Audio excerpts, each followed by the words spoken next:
Afternoon, Excellencies, ladies and gentlemen, we will begin soon. Please take your seats. Thank you.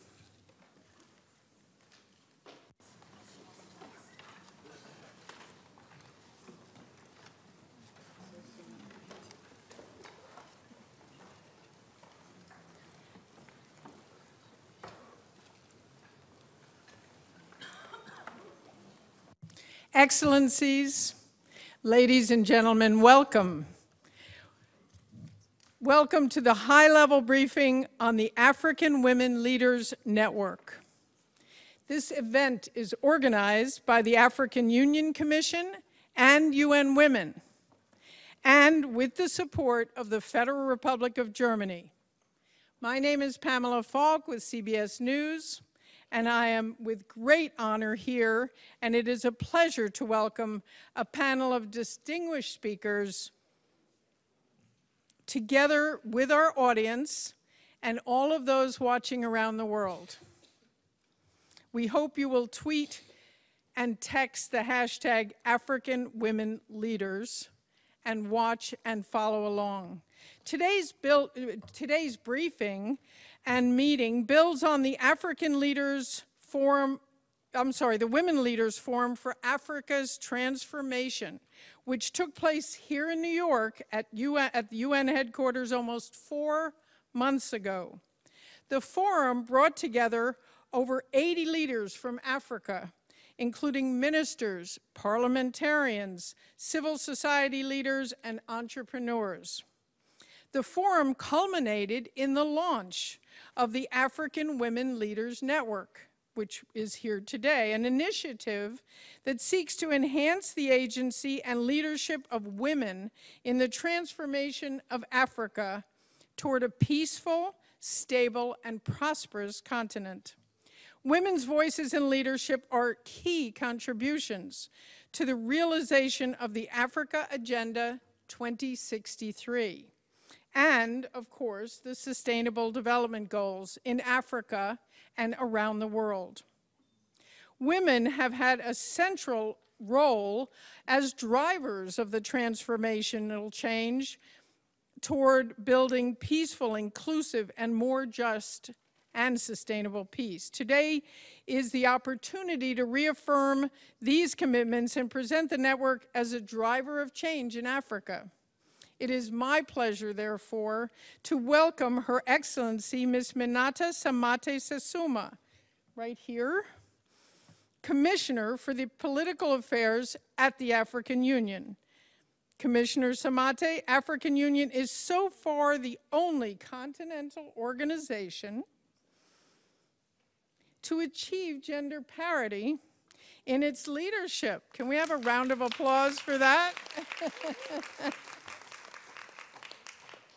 Think about that. Can you tell us more about the African Union's agenda and commitment to advancing women's leadership in Africa and the role in the network? Excellency, you have the floor.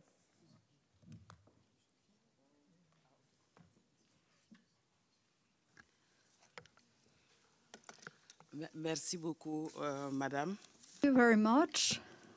Excellencies, Mrs. Catherine Samba-Panza, Head of State of the Republic of Venezuela. We're very happy to have you among us. Thank you for your presence.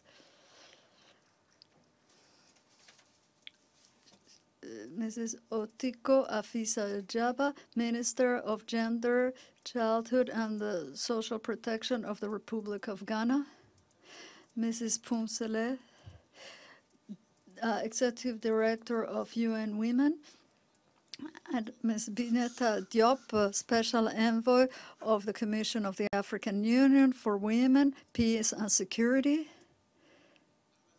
Ambassador Patricia Fleur, General Director for the Control of Disarmament at the United Nations, dear panelists, honorable ladies and gentlemen.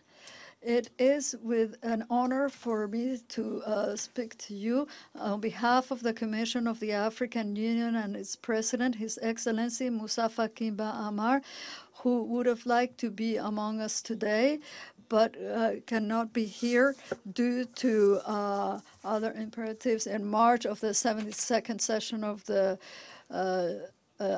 General Assembly of the United Nations, he has told me to forward his support and his wish for fruitful exchanges. Ladies and gentlemen, the questions of equality are an integral part of the vision of the President of the Commission of the African Union, and it have a very important place in Agenda 2063 of the African Union and 2030 of the United Nations. You should remember that the inspiration of Agenda 2063 has projective and Africa for young people and women. Africa has already shown that it is working on women leadership. The Commission of the African Union, and you very well said it, Madam, is the only continental organization that has accomplished parity in its executive. Africa counts today with countries that have feminine representations, the highest among the parliament. However, we recognize that there's still a lot more to do, even though our efforts are multiple. The participation of women in politics within the government and the local governments is below the real representation of women that we well know constitutes 52% of the world population and the African continent. Poverty also continues to hit especially women and girls, and their implication in finance and new technologies remains very limited. These challenges have brought Africa to declare year 2015 the year of women empowerment, and 2016 the year of the rights of people, with a special accent on the rights of women, in order to galvanize the efforts for the promotion of women in Africa. The initiative of the creation of the Women Network meets this vision of leadership of the Commission of the African Union, of consolidating the women leadership and empowerment in Africa. This high-level forum offers an opportunity, an undeniable opportunity for us to mobilize more women through around the continent, and to explore new horizons for the role of women at the heart of the development of the African continent. The network gives us also the opportunity to mobilize the young women so that they can transform the face of African leadership. The African Union is already working on this, organizing every year a high-level dialogue on the democracy governance in Africa. And one of its most important segments is the Youth Forum. This engagement continuous engagement of young people talk about the problems that affect our continent, and creates a space to allow to think of solutions that can be homogeneous and that will allow them to the writing of a new dynamic. It is true that this network addresses mainly to women, but it is also true that women cannot develop without the complicity of men. And I am very happy of the presence of Thomas among us this afternoon, because it is together that we form our cell. So I wish to launch a call to all men, including those who are with us this afternoon, to continue to bring their valuable support in order to arrive to gender parity. We all need to act in work towards the same direction with a common vision, the vision of a strong Africa, united Africa, and of a land in which governance, peace, and security will be the engines of sustainable development. Excellencies, ladies and gentlemen, dear participants, in conclusion, I wish to reiterate here the engagement of the African Union to work with the member states, the civil society, and the partners who support us for the realization of the empowerment of women, the equality of gender equality, which is essential so that African woman occupies the place of leadership in our continent. This network constitutes certainly an important framework of this vision and a uniting space that deserves all our support. I thank you for your attention. Commissioner. Inspired, strong introductory comments. The African Union is fortunate to have you.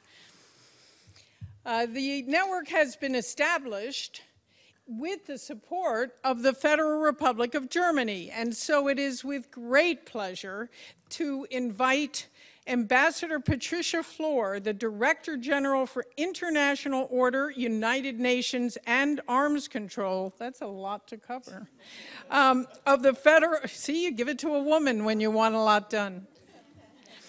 Arms Control at the German Federal Foreign Office. Ambassador Flohr, would you please tell us, Germany is supporting peace and security across Africa. Why is it important to support women's leadership in this context? Ambassador, you have the floor. Thank you. Thank you, Excellencies, Madam President, ministers, dear colleagues, friends. It's really a great honor today to join the African Women Leaders Network again for this very special event, because actually looking around, I think it's really my task today to bring to you a message of solidarity from European women with African women, and to reaffirm again that I think together we can make a difference in this world and we can make the world a better place for all of us. Let me first thank the African Union and UN Women for organizing this event. It's a great opportunity to hear and discuss the activities of the African Women Leaders Network so far. I remember when we first met and launched the network, the Deputy Secretary General, she spoke at the first meeting, and at the time she said, when women are meaningfully included, we see immediate results. And that maybe, moderator, is also the question, the answer to your question. That's why we need to bring women into all of the fields of policies, be that peace and security or arms control or development or human rights or any other area of policy. And so therefore, that's in a nutshell also Germany's reason for engaging in the network. And we commend the African Union's leadership for facilitating this exchange of ideas and experiences on ways and means to achieve political empowerment of women across the continent. Now, I said I had the privilege to attend the launch, and I have to tell you that I've never seen so much energy in one room. So it was a very inspirational and a very dynamic meeting.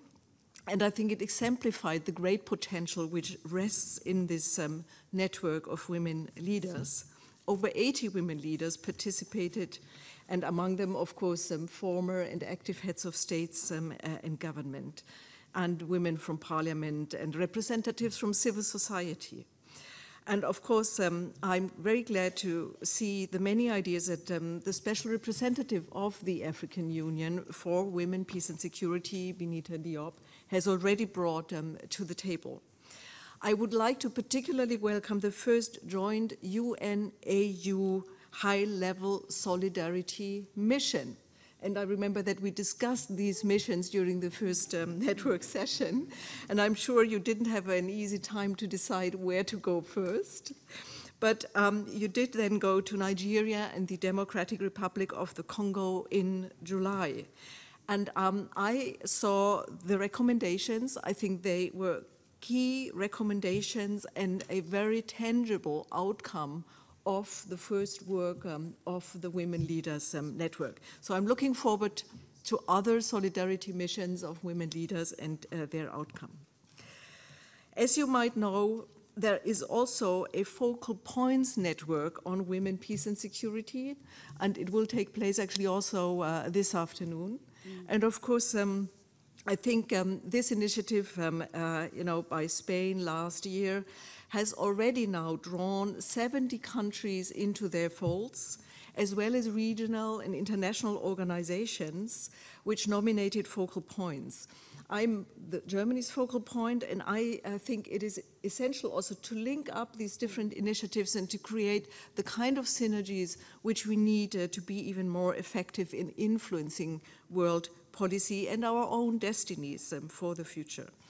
Now, I went to the first meeting of the focal points in Alicante in Spain, and let me here invite you and your focal points to come to the second focal points network meeting in April next year in Berlin.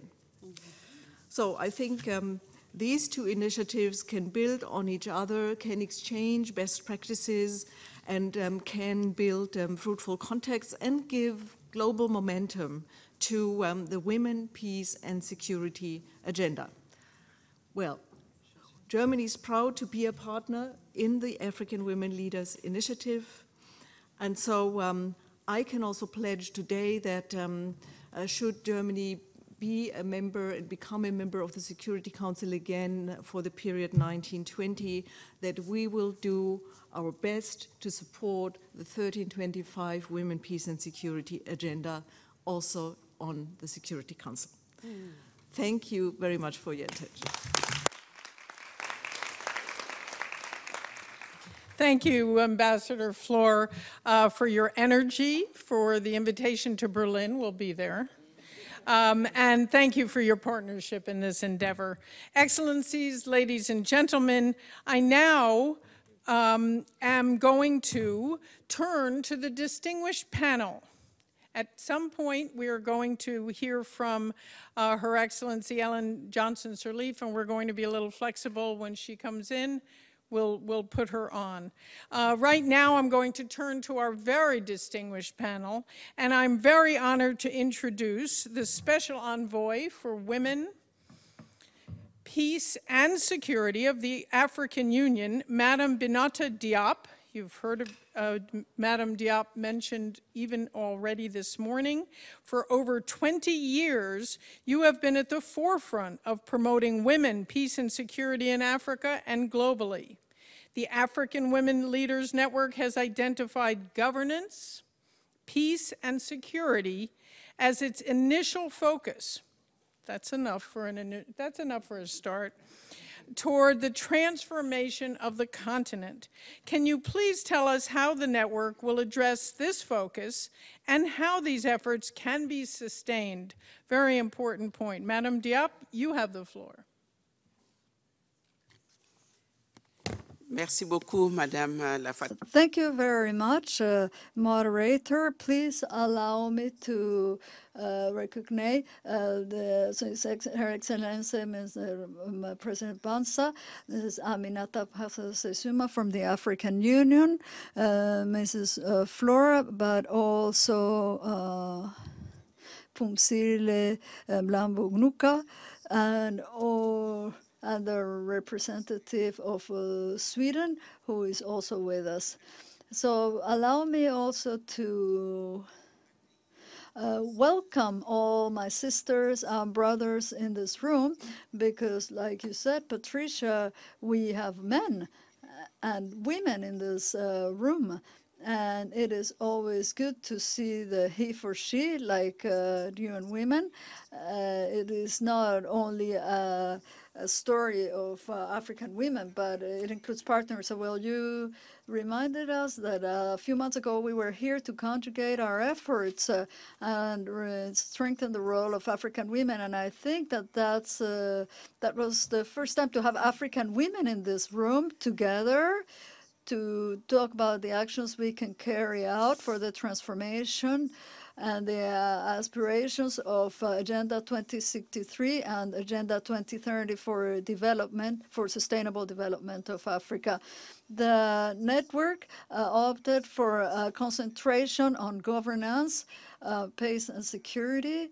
As we all know, those factors determine deeply many other activities in our communities and our countries. It is very important that the African women has an impact in these areas in order to ensure that the advancement of Africa be inclusive and touches the profound reasons why Africa is excluded from growth. So the effective participation, like it's already been said, we have two main obstacles, and it is the women here who said it when we were met. The first is the effective mobilization of women themselves so that they can take on the challenge of the management of the public thing with the participation of the young African women, especially the leadership of the youth. The second is a mobilization of financial resources. I think that's another element that the forum determined was important. With UN Women and the United Nations and our Deputy Secretary General to get funds to work on. The women need not just to create networks, but to make sure that the women who are at the base, the rural women, have access to resources and access to land, access to access. And that's what the network should be able to do in order to help women at the base. It was underlined that women should take into account the magnitude of that need to have appropriate resources within this. À New York, nous avons commencé à collecter parmi nous pour dire essayons de mettre d'abord nos propres ressources avant d'appeler d'autres. Resources in order to call other people so they can help us, and also the private sector of Africa.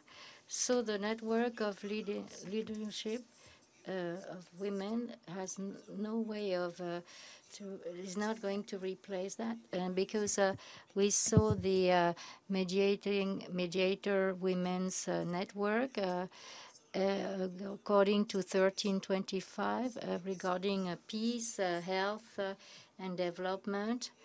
But we have to federate those initiatives in order to make sure that we are all together in order to make those situations sustainable. And donc, it is also a way to distribute this of a widest range of things. And so we have here in New York decided that the matter of communicating and to communicate and share what African women have been able to do through new technology and social media, that's one of the elements of the agenda of the network.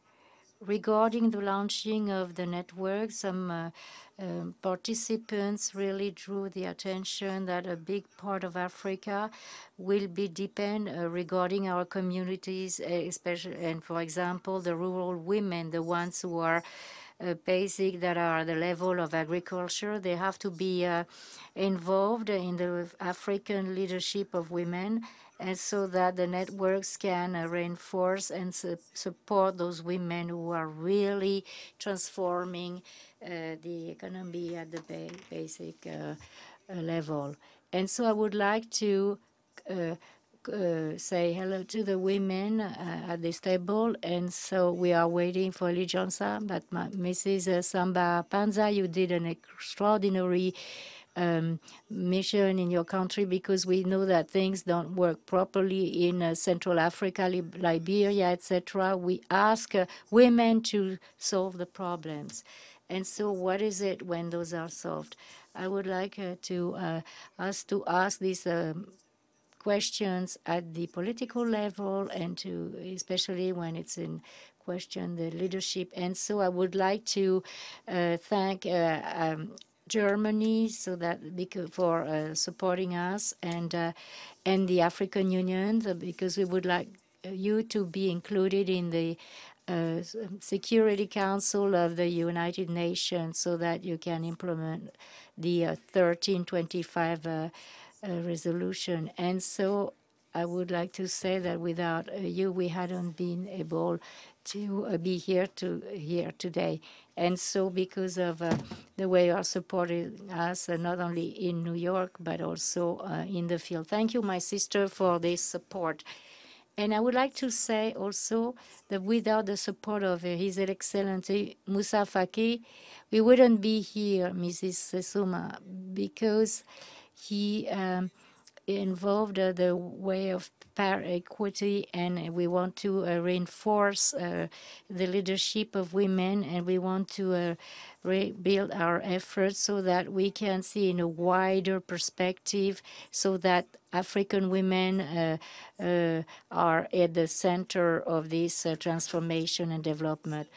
And also, I want to mention our sister Amina, and I think that she will be with us. She will join us a little later, but I don't know if her schedule allows it to be. But we want to congratulate her and to encourage her regarding what she's been doing. Thank you very much, everybody. We will probably meet in Addis Ababa in February, because that's where it's going to happen, this network regarding the implementation, the true implementation of these activities in February. Thank you so much for Germany to supporting us. And I would like to let the Minister of Ghana, Mrs. Otiko Afisa-Jaba, we want to welcome you, Minister of Gender, Children and Social Protection of Ghana. Thank you so much. Calling women sisters and champions and having such energy as well. Our next distinguished panelist is well known as a leading global champion for women and girls. She is a UN leader and an African women leader. It is my pleasure to welcome the Undersecretary General and Executive Director of UN Women, Phumzile Mlambo Ngcuka, and I'll add something on the script, not on the script. She is beloved at UN headquarters. You took, and it's true, you took part in a joint UN African Union mission led by the UN Deputy Secretary General Amina Mohammed to the Federal Republic of Nigeria and the Democratic Republic of Congo, DRC, this past July 2017. This mission focused on women's participation, women's leadership in peace and security. What would you see as the main findings? Tell us about it and outcomes of this mission. Madam Executive Director, you have the floor. Thank you very much, Madam Moderator. I want to start by appreciating my sister and brother, or maybe son even, sitting here in front. A brother, well, whatever. Brother from another mother. We have our, just so that the House can know, the Minister of Ghana is here because Ghana in the African Union is the champion for gender and development. So we're in a good place. We have our sister and advocate on women, peace and security, who's the NU envoy. We have our brother son, Germany, Solidarity, friend of the African women. We have our sister, the commissioner in the AU, who oversees this work. We have our sister who has been a head of state and did a wonderful job at a very difficult time in a very complex country. When me and Mrs. Diop visited her to pledge our solidarity and to support her in my country, we would have said, "Qina ntombazane, qina. Stay strong, stay strong." And it was good that she did stay strong, and we're so proud of her. And of course, we have my brother here. As you know, Sweden has always been a good friend of Africa and African women. So we're good here. We're really good. And you got me. So we, as Mrs. Diop has indicated, launched this network. It was a vibrant time. Many of you are in the house today, were there at that launch, and we did commit ourselves to some critical deliverables. We did say that this was not going to be a talk shop, that it must be action-oriented, that it must have a direct linkage with grassroots, so it must not just be meetings that we have in New York. People in the ground must feel the presence and the existence of this network. We also agreed that it must be intergenerational, so we must have a mechanism to bring in and to work with young people. We identified the fact that we've got excellent resolutions in the African Union and in our countries, but not all of them are being implemented as effectively as possible, and that we were going to identify critical existing conventions, agreements of the AU, and rally behind them so that you can see that there's effective implementation. We particularly highlighted ending child marriage, and we're now adding accelerating that, because this is a position that has been taken by all countries.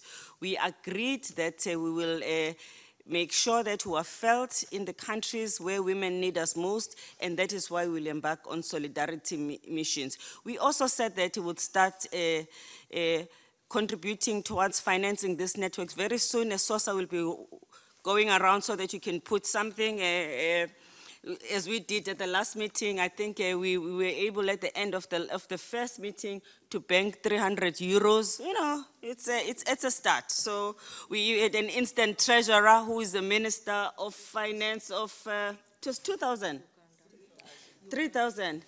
The Minister of Finance of Uganda was instantly elected as a treasurer, and she was telling us that, you know, she wants to see the books being kept properly. And we also agreed that we would promote South-South and North-South so that we have friendship between and amongst Africans, but also friendship between Africa and the rest of the world. We also agreed that we would address the participation of women in elections and in their country, as well as ensuring that the electoral processes in our countries are engendered so that women can participate. And we said we would meet twice a year, and every time we meet, we must have a concrete report of what we have done in the interim period. So what have we done? First big event was the Solidarity Mission, which we undertook with the DSG to the DRC and Nigeria. In Nigeria, we particularly wanted to welcome, support, accompany the healing process of the Chibok girls that had been returned, while highlighting the plight of the girls that have not been returned, as well as the many other girls who have been captured, who are not known, whose plight has not been publicized. We were able to see that the girls were on their way to amending and healing, and that there was a lot of support from government. But we were left thinking that there's a lot more that is needed to support them to integrate further in the community. We highlighted also the importance of continuing to highlight the plight of the other girls that no one knows about, as well as to also encourage activities that will discourage these kinds of incidences that lead to so many girls in their communities being abducted. We also highlighted, while we're in Nigeria, the fact that there's a much low participation of women in Nigeria in parliament, and the fact that there are elections coming soon and that therefore we need to work very hard to support the women in Nigeria in order to make sure that in the next elections we have increased number of women that are going to be represented in parliament. So we have started working in Nigeria with the women that we network with in order to make sure that firstly we encourage women to avail themselves to stand, and that we also encourage women to support one another, and that we target parts of Nigeria where we know that women stand a stronger and a better chance to win, so that we can all rally behind those women in those constituencies. We were warmly received by government, by civil society, and of course also by our colleagues from the African Union and the UN. We also visited the DRC, again in solidarity with the women, to highlight the plight of women in the DRC. On one hand, to appreciate the work especially that has been done by Mrs. Babunda, who's the special representative in the President's office, who has been focusing on addressing the issue of violence against women as well as children that have been abducted. We, however, said even though the incidence of violence in parts of Congo were declining, the situation is still unacceptable. We happened to be there also when some very disturbing occurrences had taken place in Kasai. So it was also to be in solidarity with the women in that part of the country. We visited parliament, we visited civil society, we discussed the importance of passing the electoral law that will align with the constitution and facilitate gender parity ahead of the next elections. We encouraged women to continue to register in the voters' roll so that we can increase the number of women that would vote in the next elections. We had interaction with the chairperson of the Electoral Commission, who also assured us that they would be employing at least 30% of the women who will be working as electoral officers, and we're hoping that that would also make sure that women were also aware of the electoral processes and they protected their interests. We met a vibrant group of women from all over the country ready to run for elections. We were encouraged by that, and again we began right away to plot and plan about how we're going to support them to run and to win. We then went to Goma. You know, Goma has a very horrible history of violence against women, and ourselves and many other institutions have been working there for the past few years. Again, the resilience of the women there, it's despite the difficulties that they still face. We were so encouraged to see how much women there also were looking forward to the elections and wanted to run, because they wanted, as they said in their words, we want our own destiny in our own hands. And again, they were investing in a lot of activities to support the women there. But the situation is challenging. Women are still in camps as IDPs. They are small entrepreneurs, many of them trying to survive with their families, and we still have to continue to support them to fight the violence that still continues there, even though not at the scale at which it used to be. But all in all, we were able to demonstrate the solidarity of all of you with the women of the DRC. Much more still needs to be done so that we continue to support the women and to strengthen them. You also agreed that we should start planning on how we are going to have a uniformed approach, or rather coordinated approach in supporting women to run for elections. A session has already taken place in Addis in August already. So when we meet in February in Addis, we'll be able to give you more concrete plans on how we are going to be able to work on the issue of elections. But I must say that in Senegal, we have been active. We supported the women who were running for elections in Senegal. We were also active in Kenya, supporting the women there. So we are on the ball. This team is working very hard.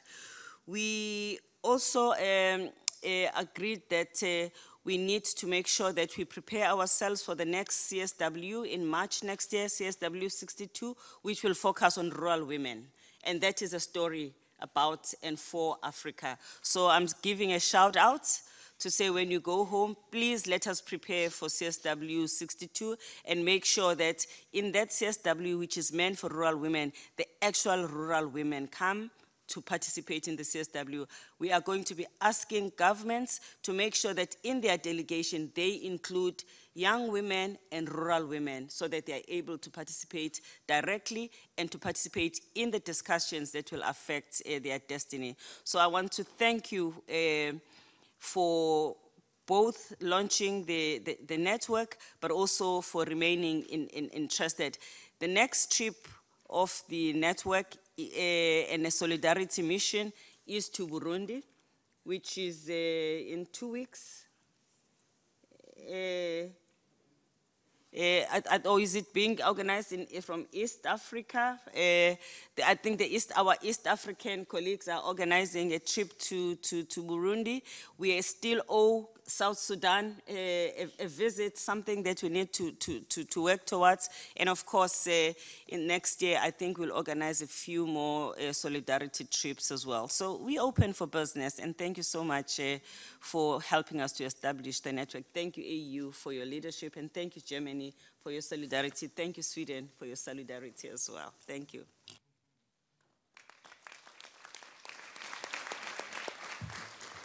Thank you very much, Madam Executive Director. You see this energy? Merci à tous, Madame le Directeur.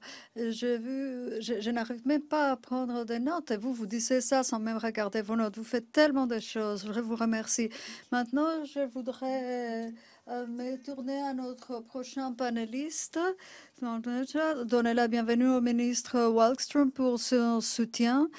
Je pense qu'elle est allée dans 6-7 endroits différents aujourd'hui au siège des Nations Unies. Merci d'être avec nous.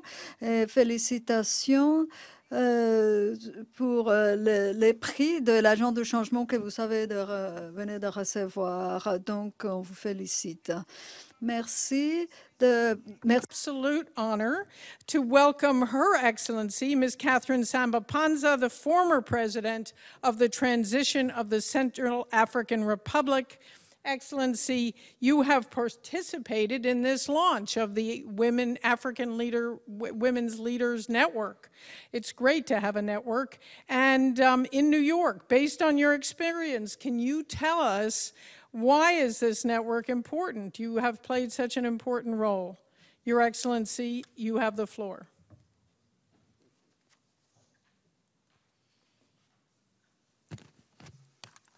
Merci, Madame la Modératrice. Thank you, Mrs. Moderator. I wish to, before anything, honor the presence of Her Excellency, Madame Minata Samati Susumi, Commissar for the African Union for Political Affairs. I also wish to honor the presence in this room of the Excellencies, Mrs. Iroko Afisa Chapa, Minister of Gender, of Childhood and Social Protection of the Republic of Ghana. Mrs. Ambassador Patricia Fur, Secretary for the National Order and Control of Disarmament for the UN, represented here. Her Excellency Mrs. Fumsili, Director Executive, Secretary General of the Deputy of United Nations as Executive of UN Women. Mrs. Bineta Biop, Special Envoy on Women from the African Union Commission for Peace and Security, and also Her Excellency Mrs. Margot Wallström, Minister for Foreign Affairs of Sweden. ladies and gentlemen, distinguished guests, it is an immense honor for me to witness the force of cooperation that comes from this room, where we launched already 3 months ago the network of women leaders of Africa. We were more than 80 leader women from Africa. Together, during the high-level forum of women leaders for the transformation of Africa that was held from May 31st to June 2nd in New York. So here we are again, reunited, following the invitation of the President of the Commission of the African Union, His Excellency Mr. Fusama Mahamat, represented here by the Commissaire of Political Affairs and the Executive Director of UN Women, Her Excellency Mrs. Pumsili, and with the support of the Federal Republic of Germany. I wish to thank the Commission of the African Union, the Bureau of the Executive Director of UN Women and the Federal Republic of Germany for the engagement with which the forum of high level of last June and also the high-level briefing of today and how they were organized. By the same bias, I wish to honor the continuous engagement of the Special Envoy of the African Union for the questions of women, peace, and security, who is always engaged close to the women on the ground.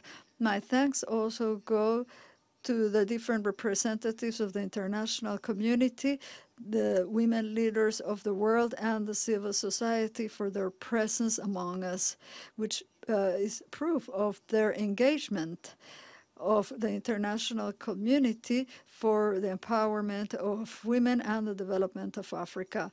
Excellencies, distinguished guests, ladies and gentlemen, when we met during the high-level forum for women and for the transformation of Africa, as former heads of state and vice presidents representing when government representatives at all levels from the private and public sector, the civil society and the youth, we launched the network of leader women from Africa, a new initiative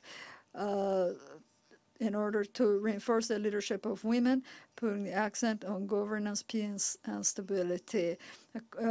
According to my experience and that of hundreds of thousands of women, this network is important for multiple reasons. I was invited as a former head of state for the transition of the Central African Republic to share my experience as a political African woman, but most of all to share my experience as an engaged woman in the support of other women and for the promotion of women's rights. Given the activism that all the women present in the forum, which are proof of their work for the empowerment of women, I see that the initiative of Leader Women for the Transformation of Africa is essential. The reality is that African women have always played a role of leadership directly or indirectly within their family, their communities, and other spheres of the political and civil society. This is the obstacle, the institutional barriers are still tangible that continue to affect the realization of the ambitions of women and our girls from Africa. We need to stop those archaic practices and give more importance and place to girls in our continent. We need to help each other, and I continue to salute the men who are with us in this fight, in this intergenerational struggle. We need to build this vision of gender parity that we have in our aspirations and dreams. The initiative of the African Leader Women Initiative is essential in difficult contexts of countries in conflict situations or in transition toward reconstruction. the knowledge of women and the wisdom of women has guided families, communities, and people. I thank on my way the efforts of the Executive Director of UN Women, Mrs. Phumzile, for her annual briefing 2016-2017 that underlined the necessity to increase the leadership and participation of women, to end violence against women, and to engage women in all the aspects of peace and processes of security, and to improve the economic autonomy of women. It is up to this day, it's true that women work toward these goals.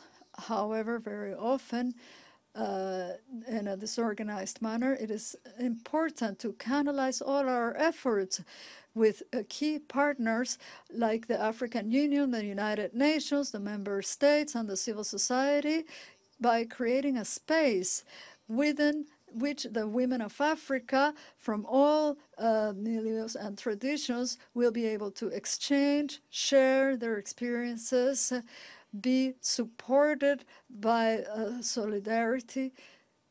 The question from now on is to know how the network is going to accomplish its goals. The network will allow the coordination of multiple initiatives of African women who don't always have the platform, the instruments, or the necessary visibility to have an impact. So we all hope that this network will serve also as a space to target all those important initiatives toward the empowerment of women in order to make them known to everyone and most of all to other women. I thank you.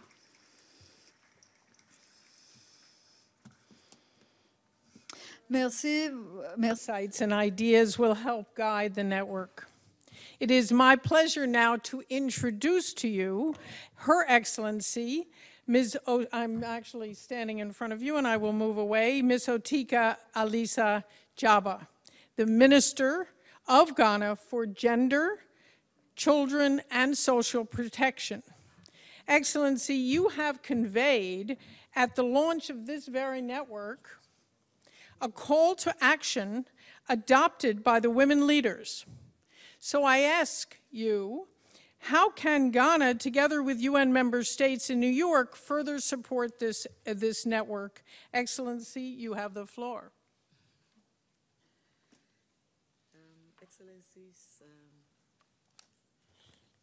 Excellencies, distinguished women leaders, he for she men who are here, I am honored to be invited to this panel of the high-level briefing of African Women Network. It's a great privilege to be here. And when we met in May 2017 this year, I, on behalf of my group of friends, other women, made a call to action that was made with a roadmap for implementation with measurable deliverables towards gender equity and equality. This inspired and emboldened us to lead and partner in the transformation of the new Africa that we wish to see in our lifetime. Fortunately for us, I think the gods heard us in Ghana. Our president, Nana Addo Dankwa Akufo-Addo, was made the champion of gender for the AU and the co-chair of Sustainable Development Goals. And that puts a lot of responsibility on my tiny shoulders. Ghana, having been the first African state to achieve independence, tiny country with a population of about 27 million people, is now leading the way in not only independence, but in sustainable development goals as well. And so the time is now for all of us as a continent, not only Ghana, for us to unleash our full potential to inure to the benefit of the African continent. For us in Ghana, on the 12th of September, we initiated and launched free education in the high school level. From 1992, we had free compulsory universal basic education, which meant that children in the basic level or at the basic level could go to school free. That notwithstanding, we still have children who are on the farms doing child labor and what have you. And with this new initiative, we believe that from day nursery to the senior high level, every child in Ghana should be in school, must stay in school until they finish. And my goal is to see that the rest of the African continent, the group of friends, initiate this laudable initiative across the countries of Africa. For the new Africa, we need education for all our sons and daughters. And it's important that if you want to dine with the Queen of England and know which fork to take, education will remove all the barriers and ensure that you are accepted wherever you are in spite of geography. Our view is that the shared goals of women for full inclusion in the building and growing of Africa must start with education. And that will help us to stop child marriage. Because if every child is in school from kindergarten to university or to senior high school, by the time they're 18, they'll be nowhere else but in school. And that will prepare them for tertiary education. And so it must be a must. The other thing we're doing in Ghana is to waive the birth certificate fee. To register for birth certificate in Ghana, 0 to 1 is free, but from 1 year to 18, you have to pay a levy of 10 cedis. And that for very poor rural people is difficult. And so the Ministry of Gender, in collaboration with the Ministry of Local Government, has put in a request to Cabinet to ensure that we waive the levy and have a 2-year period where every child in Ghana above 1 year must have a birth certificate. It's not good enough for your grandmother to look at you and say that you are of age to get married. The birth certificate will determine that you are not of age if you're 12 years old. Great women.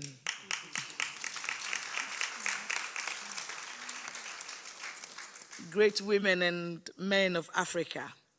It is the woman who gives birth to the son. And it's unacceptable that women are considered subordinate to our sons. We cannot give birth to our sons and be behind them. We must lead them as we did when they were born from birth, teaching them and guiding them and counseling them on how to walk and where to talk and how to do this and that. And so gender equality must be mainstreamed, and Ghana has a gender policy that we are implementing to ensure that the essential goal that we need to accelerate development, sustainable development, is there for all our sons and daughters. Gender equality is a cross-cutting principle, recognizing that an integrated approach to gender mainstreaming is crucial for progress across all the SDGs. We in Ghana are ensuring that we have an affirmative action draft bill that we are going to present to Parliament this October. We want to give a framework that will eliminate all forms of discrimination against women and increase participation in Parliament. We have not done so well because we live in a male-dominated society, which is patriarchal in nature. And so eliminating discrimination against women at the highest level must start with political will. Having the affirmative action bill will open the doors for all the women and young girls who are interested in patronizing our sons in the area of political governance. We have seen it in Liberia, where we have a female president for the first time being elected. We have seen it in Mauritius, in Gabon, Burundi, Malawi, Central African Republic, and so on, have set the pace. We should strive to do more to gain gender parity at the parliamentary level so that women can have a bigger voice.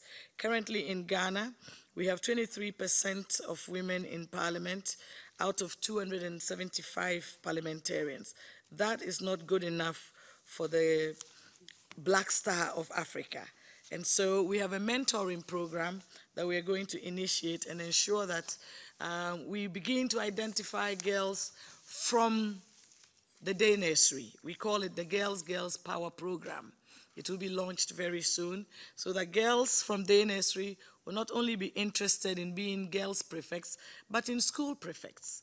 At the university level, they will not only be interested in the women's commissioner's position, but they would want to be the president of the university. And the Ghanaian women have the tendency and the ability to endure suffering because we are used to it. We need a revolution, and that will come from our young girls and indigenous women who have a voice in the place of development.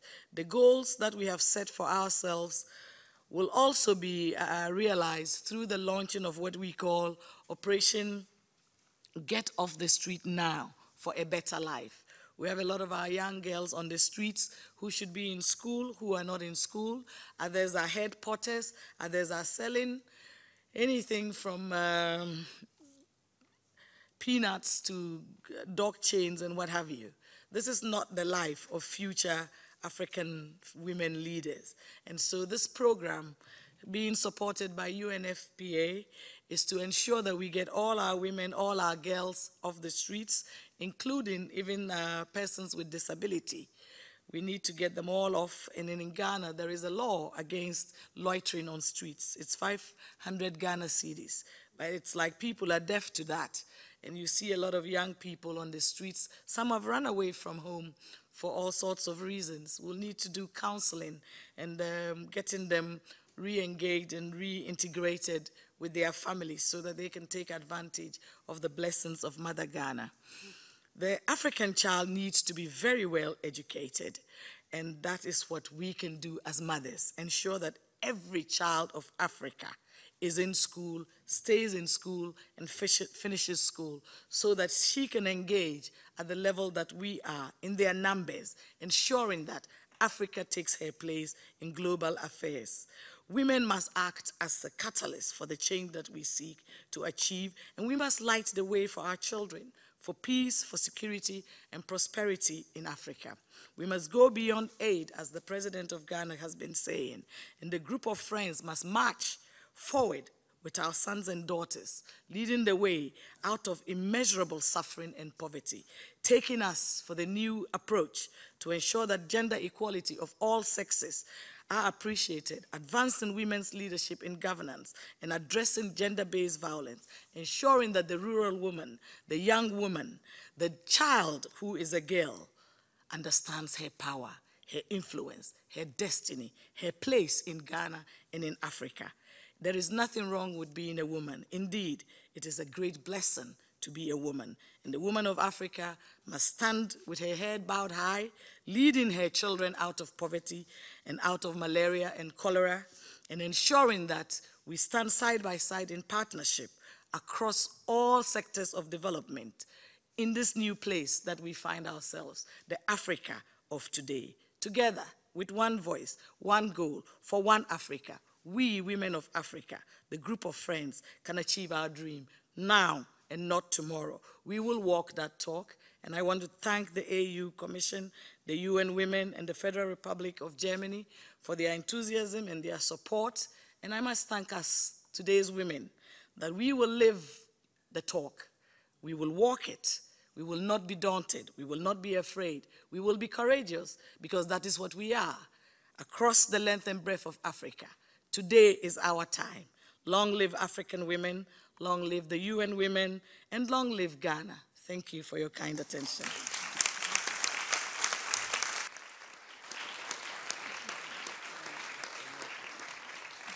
Madam Minister, absolutely inspired. Thank you very much for your contributions and your work with the group of friends. Excellencies, ladies and gentlemen, as you know, the Security Council plays a crucial role in international peace and security. Its informal experts group on women, peace, and security provides incredibly valuable information for decision-making. It is now my great honor to welcome Her Excellency, Ms. Margot Wallström, Minister of Foreign Affairs of Sweden, as co-chair of this group to talk about women's leadership in peace and security. As you know, this morning denominated UN Women's Agent of Change. Excellency, delighted you're here. You have the floor. Thank you very much, Excellencies, dear friends.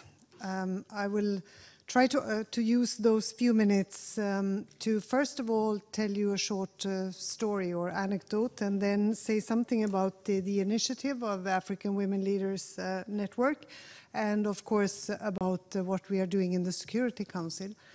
I remember, you know that I was an SRSG on conflict-related sexual violence for a little over 2 years. And of course that brought me to many countries with war and conflict. And I remember one of these visits because I met a young girl, maybe early teenagers. She was, I think, 13. And with her father, and I won't say which country this was, but anyhow, it was in a kind of salle d'écoute where her father had brought her, because what happened was that one day when she was on her way home from school with her best friend, a military jeep stopped by, and these soldiers asked the girls to go and buy them cigarettes. And they didn't dare to do anything else, so they bought cigarettes and came back with these, and then they were abducted, so taken away.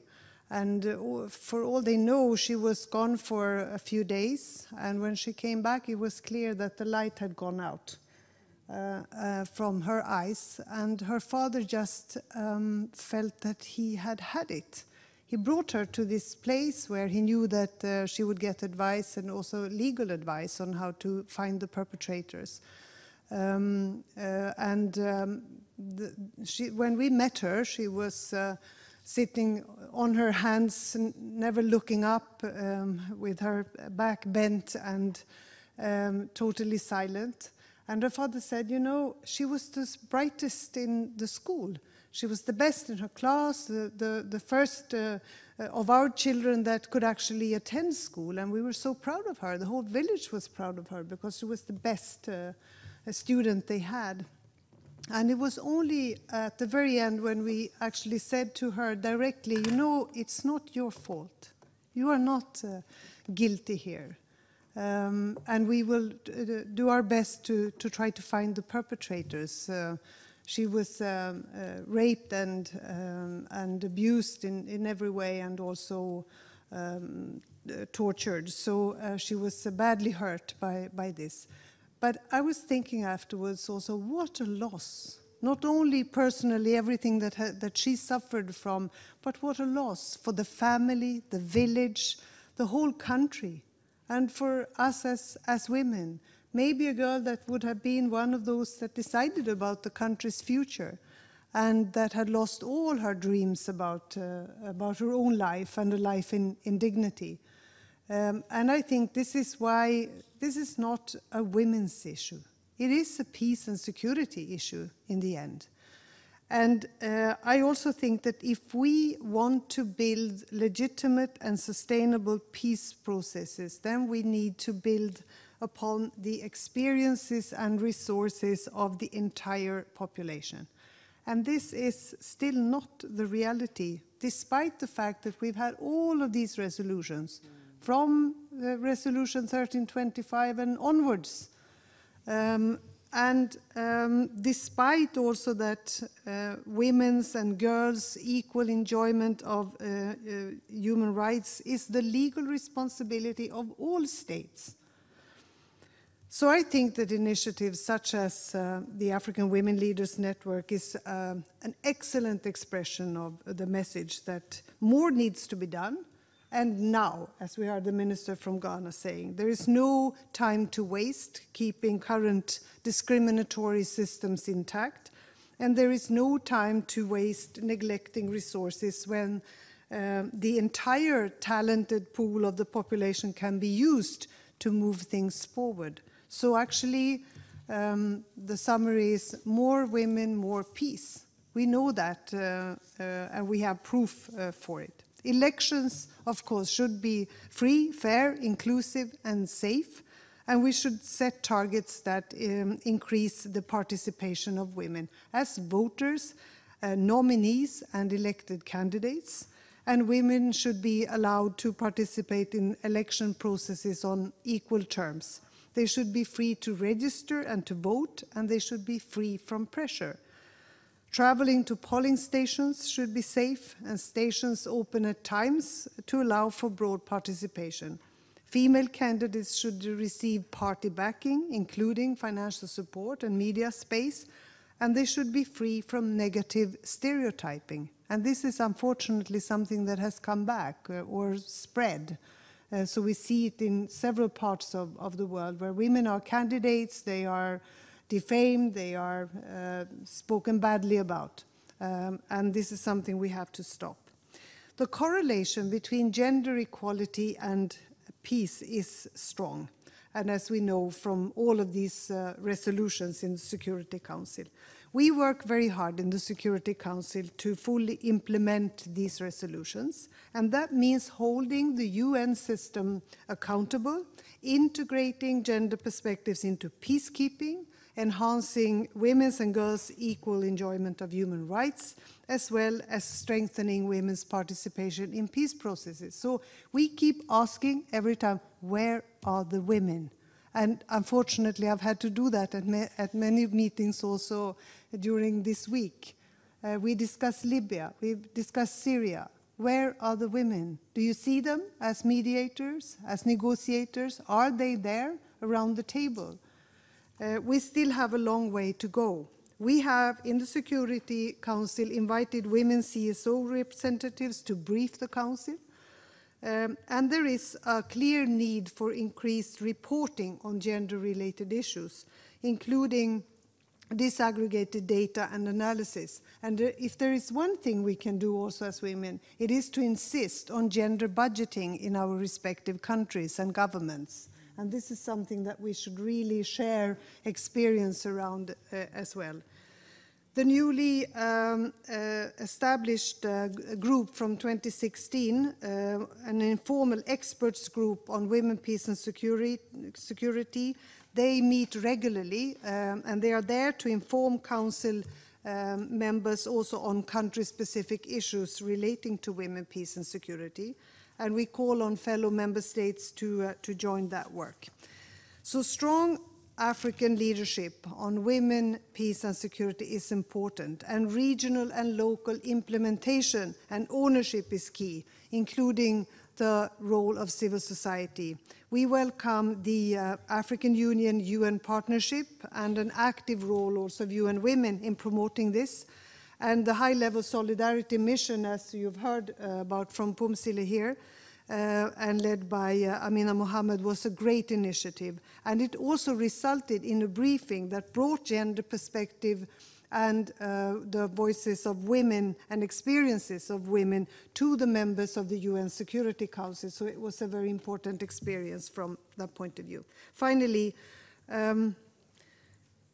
the promotion of women's equal enjoyment of human rights, freedom from all forms of violence, equal influence and power and equal participation requires courage and leadership, and also the tenacity not to be discouraged.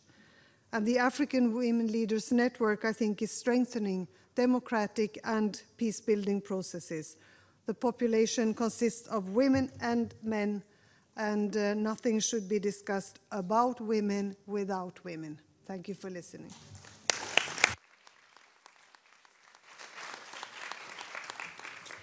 Thank you very much, Minister Wallström. It's inspiring, and we look forward to your work on the Security Council. Thank you, Her Excellency, Your Excellency. Unfortunately, this is UNGA Week, and we have quite a few interventions that we wanted on the floor, and my UN Women colleagues have said that they will be able to post them. I wanted to thank Ambassador Marinaki, Mr. Robredo, Ms. Kamizaki, and of course acknowledge the Minister.